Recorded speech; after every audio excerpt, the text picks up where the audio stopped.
생각보다 풀만 했던 영어 수능 지문. 그럼에도 불구하고 역대급으로 최저 1등급 비율이 나왔습니다. 원인은 바로 때문입니다.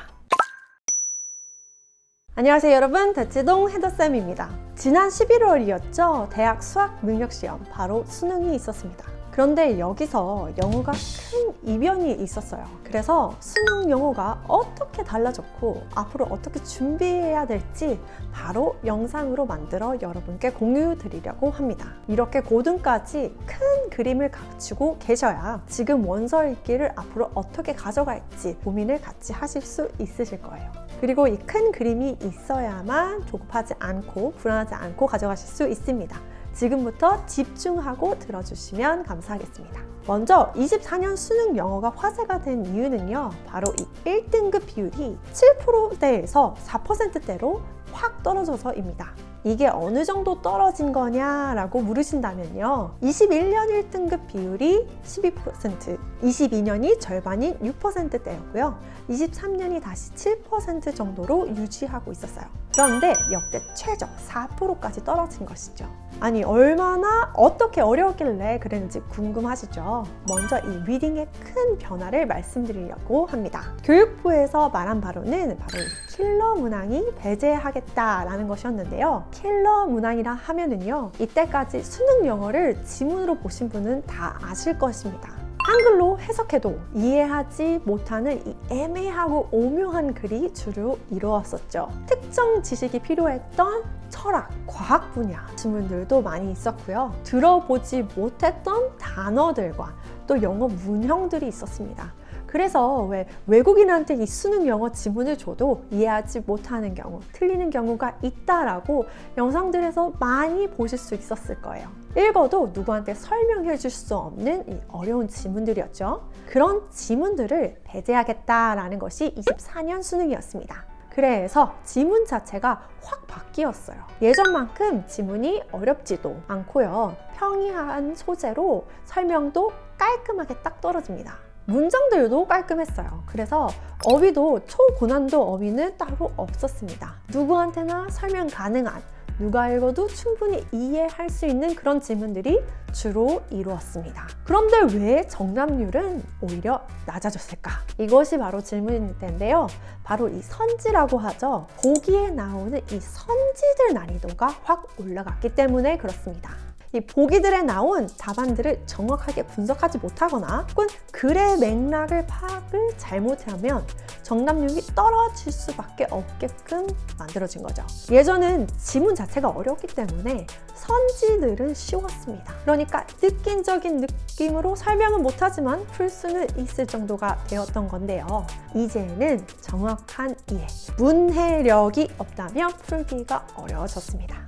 예시 한번 제가 보여드리도록 하겠습니다. 따로 해석은 안 드릴 건데요. 대신 제가 설명한 이 부분들을 눈여겨서 봐주시면 되겠습니다. 23년 수능 오답률이 가장 높았던 문제는 바로 34번 문제입니다. 지문을 보여드릴게요. 잠깐 흘려보시더라도 단어도 확실히 어렵고 해석하려고 해도 문장 자체가 굉장히 깁니다.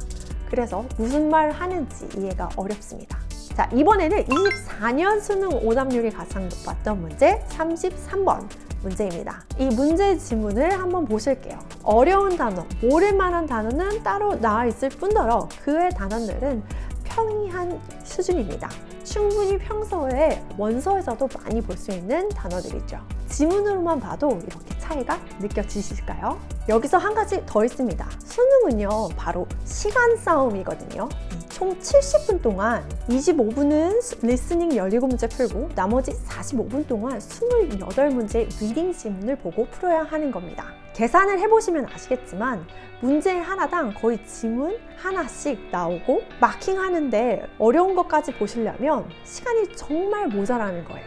한 지문당 1분 30초씩만 쓴다고 해도 이미 시간이 42분이 되거든요. 그러니까 45분 정말 촉박하죠. 그래서 리스닝 할 때 좀 빠른 친구들은 틈틈이 앞에 리딩 지문들을 풀고 있습니다. 이 정도로 수능 영어는 시간과 정확도의 싸움이라고 할 수 있다는 것입니다.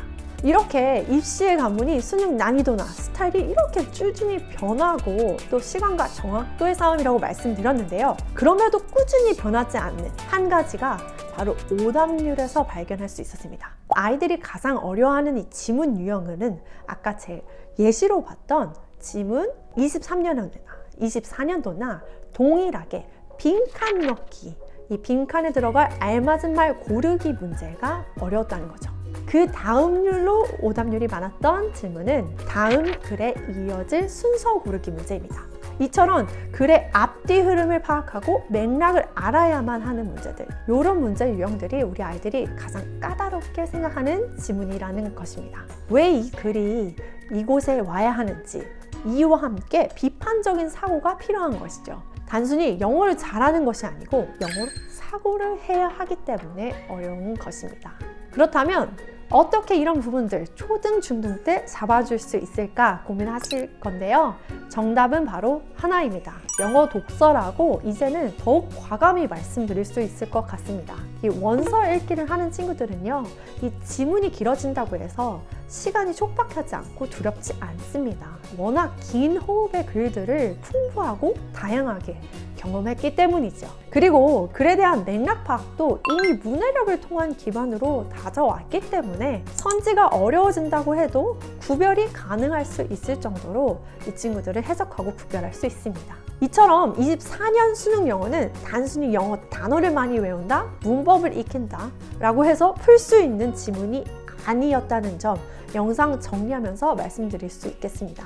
다양한 글을 많이 접해본 친구들, 독서로 탄탄하게 밟아온 친구들이 유리할 수밖에 없는 영어 시험이었다는 것이죠. 이 부분 꼭 기억해 주시길 바라면서 오늘도 열심히 독서하실 수 있길 바라겠습니다. 여기서 영상 마치도록 하고 다음 시간에 뵙도록 하겠습니다. 감사합니다. 좋아요, 구독, 알림 설정까지 부탁드려요. 안녕!